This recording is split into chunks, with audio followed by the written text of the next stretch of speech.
अब जो है वो जाकर धामी सरकार कह रही है कि हम जो है वो भू कानून लेके आ रहे हैं। साथ के साथ उन्होंने कहा कि ये जो है वो बीजेपी सरकार की नीति रही है, चाहे वो पूर्व में कृषि कानून लाना हो, लाने में भी हमारी वाह-वाह और फिर वापस ले जाने में भी हमारी वाह। उसके बाद जो है उन्होंने साथ के साथ ये भी कहा कि आज जो है वो बीजेपी सरकार कहती है कि नकल विरोधी कानून हमने लाया है। तो उन्होंने कहा कि जब हज़ारों छात्र जो है वो सड़कों पे उतर गए, जब बॉबी पंवार जैसे युवा जो है वो वहाँ से निकल के आए, तब जाके आपको ध्यान आया कि यहाँ पे जो है वो नकल विरोधी कानून भी चाहिए था, जबकि हाकम सिंह जो है वो आप ही की सरकार की जो है वो देन थी। अपने स्थायी निवास पे 15 साल का जो यहाँ हो गया, वो स्थायी निवास जो है वो यहाँ का एक आम नागरिक का भी है और बाहर वाले का भी है। तो फिर फ़र्क क्या रह गया? ये तो जो है ढाक के 3 पात वाली स्थिति हो जाएगी। भूमिया जो है बाहर के लोगों ने पहाड़ के पहाड़ खरीद लिए, बगीचे के बगीचे खरीद लिए, गांव के गांव खरीद लिए। तो अब उनसे छुटकारा कैसे मिलेगा?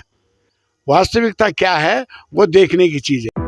नमस्कार, स्वागत है आपका यूके इन्फो इंटू 7 न्यूज़ में। आपके साथ मसूरी से नितेश उनियाल बात करेंगे।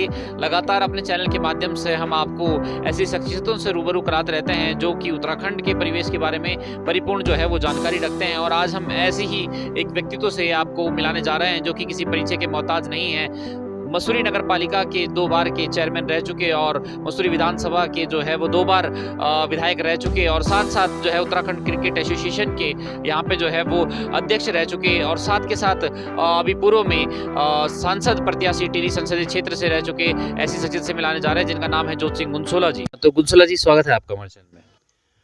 धन्यवाद उनियाल जी।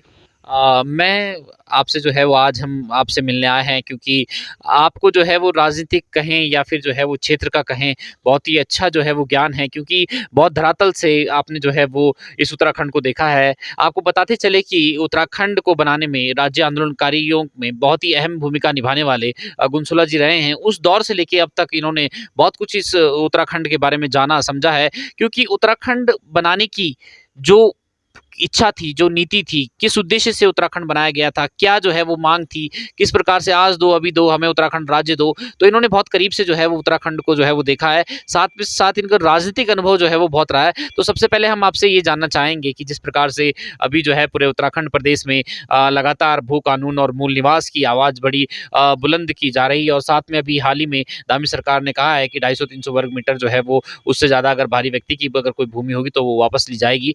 किस प्रकार से देखते हैं आप इस भू कानून को, जिस भू कानून की बहुत लंबे समय से मांग है, बहुत लंबे समय से लोगों की चाहत है, आज जो है वो उसको धामी सरकार पूरा करने का जो है वो बात कर रही है, तो कैसे देखते हैं इसको?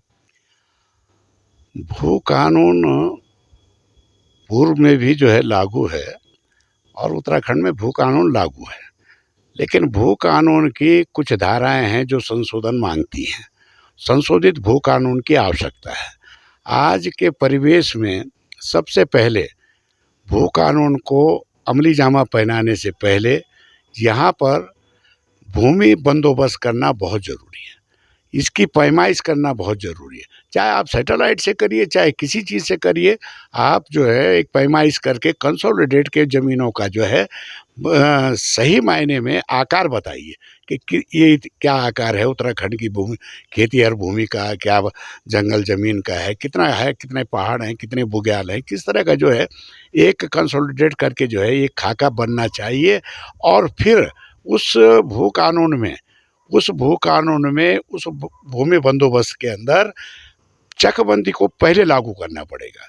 चकबंदी के साथ साथ जो है क्योंकि सीढ़ी नुमा खेत हैं, ऐसे सीढ़ी नुमा खेत पूरे पहाड़ के अंदर है, मैदान में भी है, लेकिन पहाड़ में अधिकांश खेती जो है बहुत कम नालियों के अंदर ही उसकी पैमाइश होती है।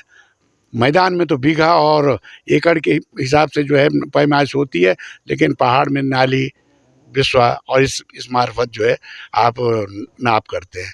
तो आज सबसे पहले भूमि बंदोबस्त के लिए भू कानून में पहला संशोधन होना चाहिए कि भूमि का बंदोबस्त पैमाइश की जाए और पैमाइश करने के बाद तब उस भू उपयोग के लिए कंसोलिडेटेड प्रोग्राम बनाए जाएं और चकबंदी लागू कर जाएंगे तो शायद हो सकता है कि छोटी छोटी जोतें मिलकर एक परिवार के लिए जो है बड़ा सार्थक और उसके श्रम को बचाने के लिए बहुत बड़ा पहला कदम होगा और उसका उत्पादन भी लगभग दुगना और तिगुना हो जाएगा, क्योंकि एक जगह पर जब उनकी ज़मीन होगी और उस ज़मीन में सबसे पहला हक जो है काबिज को जो है मालिकाना हक देना पड़ेगा।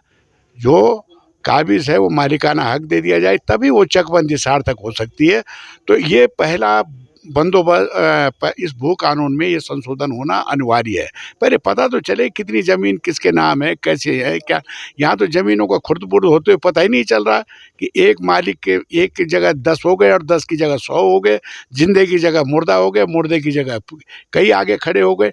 तो इस तरह क्या एक बहुत बड़ा नेटवर्क यहाँ जो है उत्तराखंड में काम कर रहा है। तो इससे भी निजात दिलाने की आवश्यकता है। इसलिए बहुत ज़रूरी है कि सैटेलाइट से जो है सर्वे कराया जाए, पैमाइश कराई जाए, और जो राजा के समय का और उसके बाद जो है उत्तर प्रदेश के समय का और फिर उत्तराखंड में आज भी भूमि पैमाइश के अंदर वो जो हमारा खेत का बिटा है वो आज भी जो है सरकार में निहित है। खेत हमारा है, बिटा सरकार का है। तो ये भी एक महत्वपूर्ण सुझाव है कि इस बिटे का भी जो है उस भूमि में समाहित कर दिया जाए। कम से कम वो उसका एक अधिकार तो हो जाएगा। नहीं तो एक अधिकार जो है उसका भूमि काबिज़ का है, एक मालिक का है और तीसरा राज्य सरकार का है। तो आज इस कानून को सख्ती से सख्ती लागू करने के लिए पहले भूमि का बंदोबस्त होना बहुत ज़रूरी है। कितनी भूमि बची है, यदि आपने सारी भूमियाँ जो हैं जब बहुत ढील दे दी सरकारों ने, तो भूमियाँ जो है बाहर के लोगों ने पहाड़ के पहाड़ खरीद लिए, बगीचे के बगीचे खरीद लिए, गांव के गांव खरीद लिए। तो अब उनसे छुटकारा कैसे मिलेगा? वास्तविकता क्या है वो देखने की चीज़ है। अब तो एक बड़ा नेक्सस आया है कि नगर पालिकाओं में ग्राम पंचायत की भूमि समाहित हो जाती है, और समाहित होने के बाद जो है उसका अधिकार जो है नगर पालिकाओं को चला जाता है, और फिर पूरा भूमि बंदोबस्त नगर पालिका में क्षेत्र में, क्योंकि कोई भी व्यक्ति जो है उस ज़मीन को ले सकता है, खरीद सकता है, जबकि ग्राम पंचायत में वो अधिकार नहीं है। तो आज आवश्यकता इस बात की है कि कम से कम नगर पालिकाओं पंचायतों का स्वरूप बिगाड़ते हुए नगर पंचायतें न बनाई जाएं, क्योंकि भूमि का बंदोबस्त, भूमि का अस्तित्व तो वहीं ख़त्म हो जाएगा। ग्राम समाज की भूमियाँ भी जो है जब ग्राम समाज में रहती है, गांव में रहती है, तो ग्राम समाज पूरे गांव के काम आता है। वो चरागाह होता है, उसमें सारी चीज़ें बंदोबस्त में हम लोग जो है उससे दोहन करते हैं, पानी चाल खाल सब उसी में होता है। तो ये सब चीज़ें समझने के लिए अब सरकारें तो अपने अपने आईने में ये देख रही है कि इतने 100 ग्राम नगर पंचायतें हो गई, तो आपने स्वरूप किसका बिगाड़ा? ग्राम सभाओं का स्वरूप बिगाड़ दिया, ग्राम पंचायतों का स्वरूप बिगाड़ दिया, आपने जिला पंचायत क्षेत्र पंचायत का स्वरूप बिगाड़ दिया, क्योंकि आपने सब चीज़ें जहाँ भी भूमि हुई। अब उदाहरण मैं नगर निगम देहरादून का देता हूँ। देहरादून की नगर निगम की सीमाएं जैसे आपने जो है विस्तारित की, कई गांवों की जो है वो ज़मीनें उसमें समाहित हो गई, और जो ग्राम समाज की ज़मीनें थी वो नगर निगम में आ गई, और उसको खुर्द-बुर्द करने में कोई देर नहीं लगी। आज भी वहाँ पर ये स्थिति बनी हुई है। तो इन सब चीज़ों को बड़े गहन से मंथन करना पड़ेगा। अगर गहन मंथन करेंगे, जो आपकी कमेटियाँ बनी हैं, सरकारी कमेटियाँ बनी हैं, गैर सरकारी बनी हैं, आंदोलनकारी बने हैं, वो लोग इन छोटे-छोटे जो महत्वपूर्ण सवाल हैं, उन सवालों पर मंथन अवश्य करें, विचार अवश्य करें, तब इसका बृहद स्वरूप बन पाएगा। तब ये भूमि अब लागू कब से करोगे? विधायक जी, जिस प्रकार से हम देखते हैं कि पूरे एशिया महाद्वीप के अंदर देहरादून का बासमती राइस और वहाँ की लीची जो है वो फेमस हुआ करती थी। आज वहाँ पर खेत के नाम पे जो है वो कुछ नहीं बचा है। आज वहाँ पे बड़ी से बड़ी इमारतें जो है वो लगातार बनती जा रही है। आज देहरादून में पैर रखने की जो है वो जगह नहीं है, जबकि कई बार ये मांग भी उठी है कि गैरसैंण को भी जो है, गैरसैंण भराड़ीसैंण को भी जो है वो यहाँ पे राजधानी जो है वो 6 महीने की बना दी जाए, तो इससे जो है वो देहरादून पे कहीं न कहीं भार कम होगा। साथ के साथ जिस प्रकार से अभी भू कानून की बात कर रहे हैं, तो आधे से ज़्यादा भूमाफिया जो है वो राजनीतिक दलों से ही निकल के आते हैं। जिस प्रकार से अभी पूर्व में जो है एक वकील ने, अगर आपके संज्ञान में हो, तो एक मंत्री जी का जो है वो खुलासा किया था कि किस प्रकार से जो है वो करोड़ों रुपए की चल अचल संपत्ति जो है वो उनके नाम है, उनके बेटे के नाम है, उनकी जो है वो धर्मपत्नी के नाम है, और ऐसे कई मतलब कि और जो है वो मंत्री बैठे हैं। तो क्या लगता है कि जब सब कुछ खत्म करके जो है वो सारी पहले आग जो है वो लगने दी, और अब कह रहे हैं कि जी हम जो है वो डब्बे में पानी लेकर जो है इस आग को बुझाएँगे, तो कहाँ तक सार्थक लगता है आपको ये? सबसे पहले तो ये है कि हम उन आंदोलनकारी शहादतों को नमन करते हैं, उनको प्रणाम करते हैं, और उनको सदैव याद करते हैं कि उनके सपनों का उत्तराखंड कब साकार होगा। और आपने बात की भराड़ीसैंण और गैरसैंण की, क्यों ग्रीष्मकालीन और 6 महीने की राजधानी हो? मैं तो कहता हूँ कि उसको पूर्ण राजधानी का वो घोषित की जानी चाहिए और सारे विकास की अवधारणाएं वहाँ पूरी करनी चाहिए, क्योंकि देहरादून में जो है अब न तो ज़मीन बची है, न कोई यातायात की समस्या हल होने वाली है, न पानी की समस्या हल होने वाली है। तमाम समस्याएं मुँह बाएं खड़ी है, क्योंकि देहरादून जो है सेस्मिक जोन पर जो है, सबसे सेस्मिक जोन का जो 4 और 5 जोन है, उसका जो सबसे खतरनाक फॉल्टी वो स्टेज है, वो देहरादून से होकर गुजरता है, अफगानिस्तान से शुरू होता है और ये जे.एंड.के, हिमाचल, उत्तराखंड और तब नेपाल तक जाता है वो फॉल्ट लाइन जो है। और उसी पर इतनी बड़ी बड़ी इमारतें बनाने के बाद देहरादून जब कभी धाराशायी होगा, जियोलॉजिकल सर्वे वाले बताते हैं कि वो गिरेगा नहीं, वो सीधा बैठ जाएगा, क्योंकि अंदर खोखला हो चुका है। 100 से ज़्यादा तो आपके ट्यूबवेल जो है देहरादून में चल रहे हैं, खुद रहे हैं, तो रिचार्ज सिस्टम तो अपना आप ही ख़त्म हो गया, पानी की समस्या तो अपना आप ही ख़त्म, ज़मीन खोखली हो चुकी है। और नियोजन करता है जो डेवलपमेंट अथॉरिटी वाले लोग हैं, वो इस बात को समझने को राजी नहीं है। कुठाल गेट वाला जोन जो है सहस्त्रधारा से होते हुए ये एक फॉल्ट लाइन है, उस पर ही आपने जो है हाई राइज बिल्डिंग दे दी। क्या दुर्भाग्य! वहाँ की तोड़ मसूर हुआ करती थी कभी कभी, रायपुर और कुठाल गेट की तोड़ बहुत मशहूर हुआ करती थी, जैसे देहरादून की बासमती जो है दुनिया में मशहूर हुआ करती थी। देहरादून की लीची वो बागात जो है, आज तो बागात ही कहीं नहीं दिख रहे हैं, वो हाई राइज बिल्डिंगें चली जा रही हैं, वो सब बन। और वो किसके कारण? जोनल प्लान ना होना, मास्टर प्लान का। मास्टर प्लान होकर भी वो जो है इम्प्लीमेंट नहीं होना, अमेंडमेंट नहीं होना, वर्तमान के समय का नहीं होना, तो कैसे जो है आप देहरादून में उस राजधानी को सर्वाइव करेंगे? ये तो तत्कालिक थी, स्कूलें बननी थी, बन चुकी, इमारतें बननी थी, बन चुकी है। अब सैचुरेशन पॉइंट से ऊपर जा चुका है देहरादून। यहाँ पर तो राजधानी किसी भी मायने में सार्थक नहीं है। अगर राजधानी को ही बनाना है तो भराड़ीसैंण में बनाइए, गैरसैंण में बनाइए, तमाम पहाड़ के एक ब्लूप्रिंट तैयार करके एक नया बेहतर राजधानी, बेहतर शहर बसाने की एक अपनी कवायद पूरी करी। अब देहरादून में ही अब आप कहते हैं कि नहीं साहब, इधर तो छूट गया, अब देहरादून में रायपुर को जो है जोड़ने की बात की जाए, रायपुर का कुछ एरिया जो है फ्री जोन में डाल दिया गया। ये क्या होगा? वही फिर वही बात वहीं की वहीं आ गई। ट्रैफिक कंजेशन भी वही का वही रहेगा, सड़कों की हालत भी वही की वही है, पानी की हालत भी वही की वही है। तो कौन सा स्मार्ट सिटी का जो वो जो चेहरा साकार हुआ, हमारे तो समझ में नहीं आया।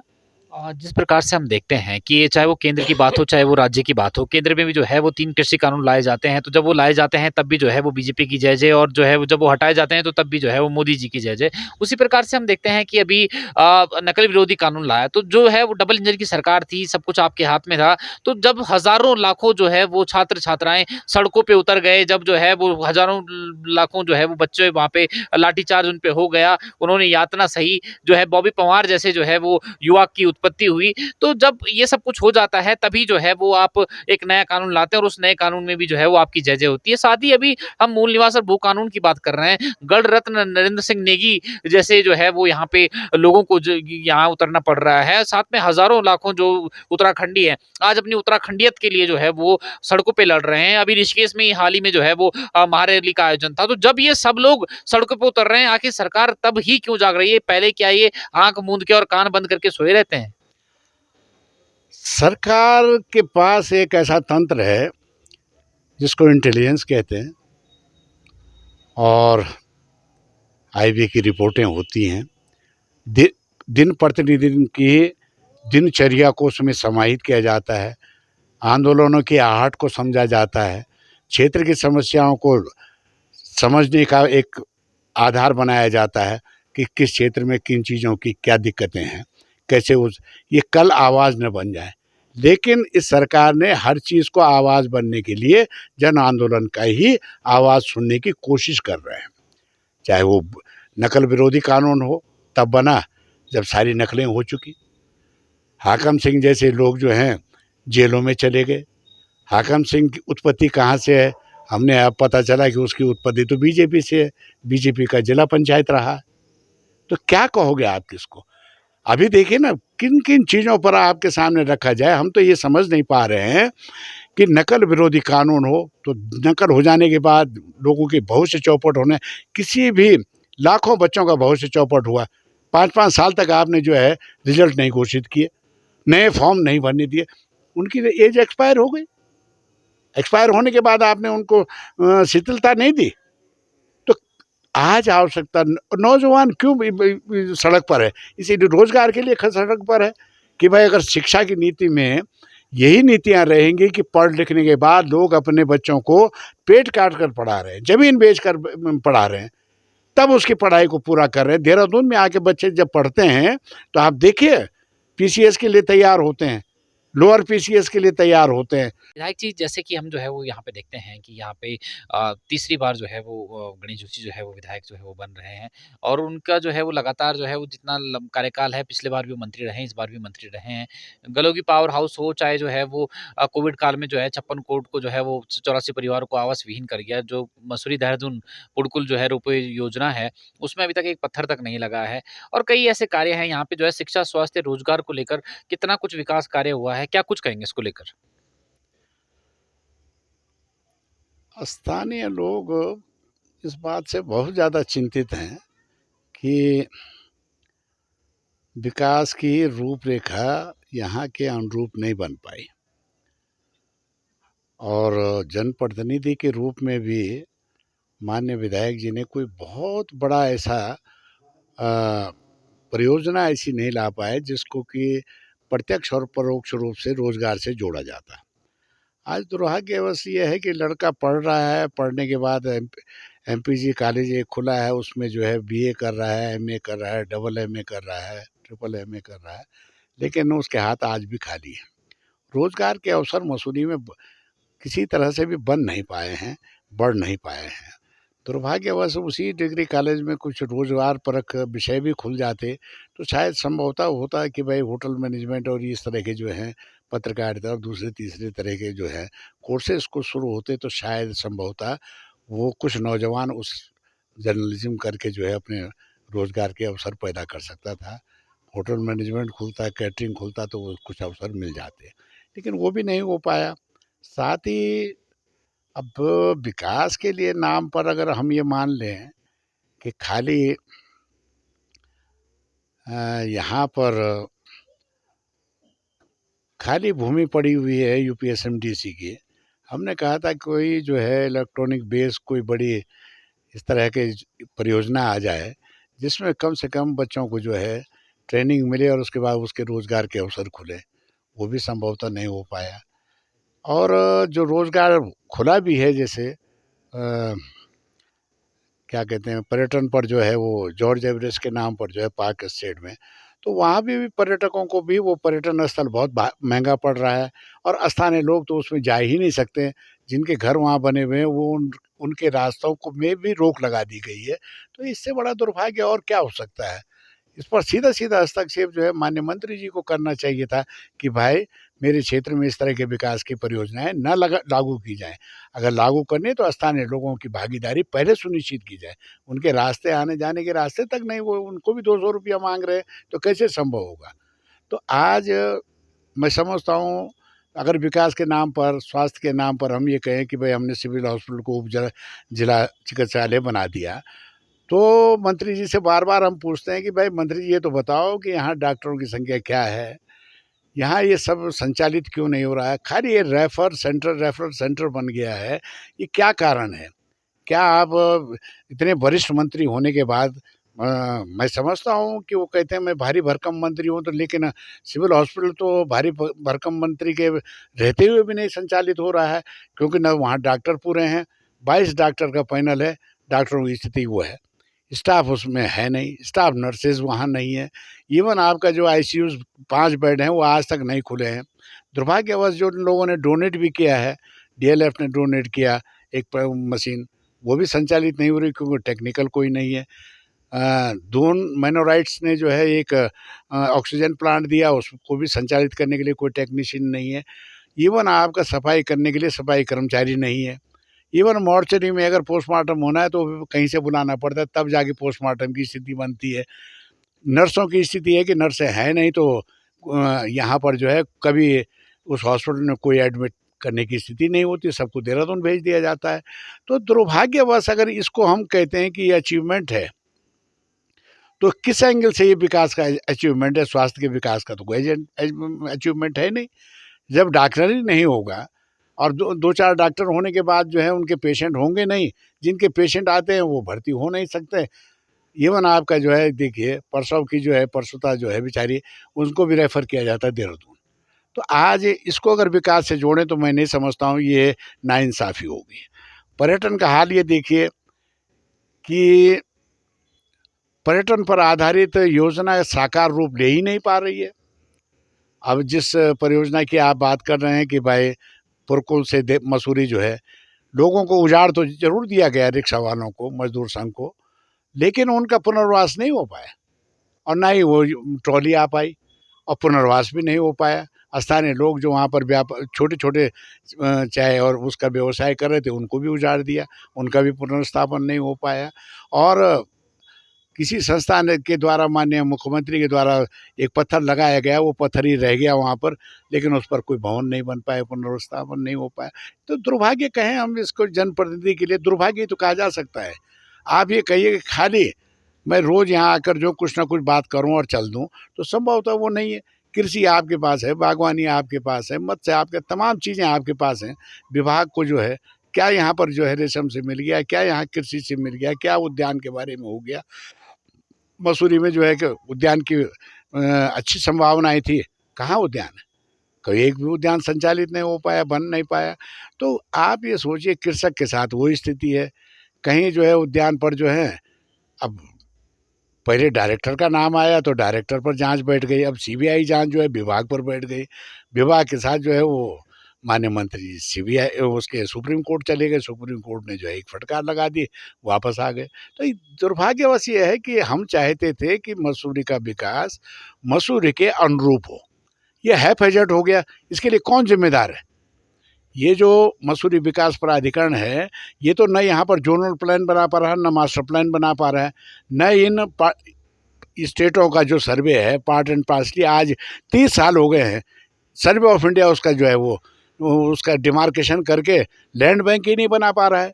तो दुर्भाग्य, किस पे प्लानिंग करोगे? और तब जो है जैसे जैसे लोग खरीद रहे हैं, हैफ़-हैज़र्ड बना रहे हैं, रात को बना रहे हैं, सुबह बेच दे रहे हैं, क्या करेंगे लोग?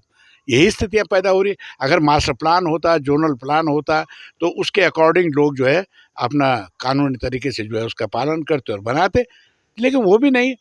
तो उसके लिए भी मंत्री जी ने कोई ऐसा सार्थक कदम नहीं उठा पाया। चाहे वो जो है धनौल्टी हो, चंबा हो, काणाताल हो, ऐसा कोई क्षेत्र जो है वो बचा नहीं है कि जहाँ पे जो है वो बाहरी लोगों के द्वारा यहाँ पर जो है वो ज़मीन ना खरीदी गई हो। आज जो है वो लगभग 70% उत्तराखंड जो है वो बिक चुका है और अब जो है वो जाकर धामी सरकार कह रही है कि हम जो है वो भू कानून लेके आ रहे हैं। साथ के साथ उन्होंने कहा कि ये जो है वो बीजेपी सरकार की रीति-नीति रही है, चाहे वो पूर्व में कृषि कानून लाना हो, लाने में भी हमारी वाह-वाह और फिर वापस ले जाने में भी हमारी वाह। उसके बाद जो है उन्होंने साथ के साथ ये भी कहा कि आज जो है वो बीजेपी सरकार कहती है कि नकल विरोधी कानून हमने लाया है। तो उन्होंने कहा कि जब हजारों छात्र जो है वो सड़कों पे उतर गए, जब बॉबी पंवार जैसे युवा जो है वो वहां से निकल के आए, तब जाके आपको ध्यान आया कि यहाँ पे जो है वो नकल विरोधी कानून भी चाहिए था, जबकि हाकम सिंह जो है वो आप ही की सरकार की जो है वो देन थी। तो कहीं ना कहीं लगातार जो है ये सारी चीजें हैं, लेकिन चाहे देर आए हम कहेंगे कि जो है वो चलिए बीजेपी कांग्रेस सबका अपना अपना जो है वो नजरिया दृष्टिकोण होता है, लेकिन हमारा ये मानना है कि देर आए दुरुस्त आए। आप जो है वो चाहे देर से जग रहे हैं,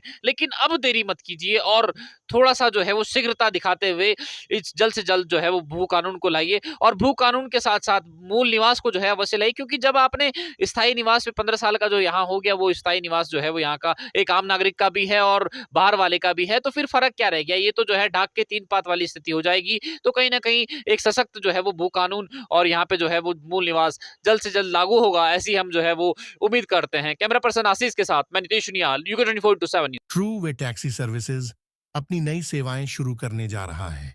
अब आप हमारे साथ अपने हॉलीडेज एंड एडवेंचर टूर्स भी प्लान कर सकते हैं। खुशी के इस मौके पर हम आपके लिए एक बेहतरीन रेफरल प्रोग्राम लेकर आए हैं, जो कि बहुत मजेदार होने वाला है। इसमें आप ट्रू वे टैक्सीज को अपने दोस्तों, रिश्तेदारों तथा परिवार वालों के साथ सोशल मीडिया एवं अन्य प्लेटफॉर्म्स के माध्यम से टैग करके साझा कर सकते हैं। और जैसे ही आपके रेफरेंस से कोई बुकिंग होगी, उसी समय आपके पास 500 रुपयों का की इंच बैक प्राप्त होगा। है ना मजेदार? ज्यादा जानकारी के लिए आप हमारे ग्राहक सेवा अधिकारी से 7895 6655 66 पर संपर्क कर सकते हैं।